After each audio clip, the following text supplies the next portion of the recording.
I started, I believe it was July of 1949, and I was upstairs in the first mill at Elmvale Company.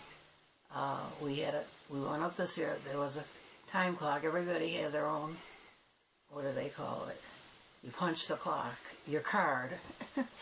And then I'd have to walk way down past the spinners to my office. I think the girls all were quite happy there, and they had half an hour for lunch. They all worked hard. Some of the ladies had 2 great big twisting machines. I think did most of it. It was like they worked like a man.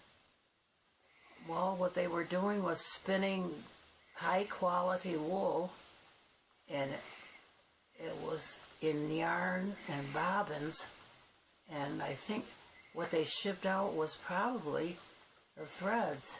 You know, you mind it's a job. I don't know if it made 50 cents an hour or not. And I worked with, like, say, a group of about maybe 6 girls. And I was more or less, we were called Dorfers. And so I had to keep track of the machines, maybe about 10 machines. They were very long. Say, with the yarn flying all over, and it looked like the floors were all like oily. And I mean, it was always busy, you know. Just did our work, and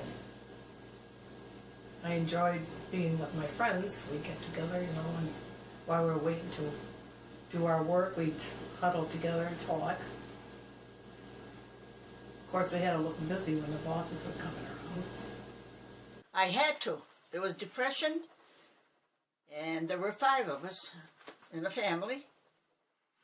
And we had a friend that was an overseer in the mill.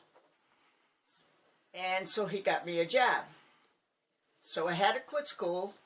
Not that I was happy about it, but I worked right in mill number 1 and number 2. They were right where Brooks is now. Okay, and there was a tunnel. You could go from 1 and 2 into 3. Well, when you walked in like to a steam bath, because they had to do that to keep the threads from breaking. And very, very noisy. That's why most of us don't hear that well now. That's what would be my opinion.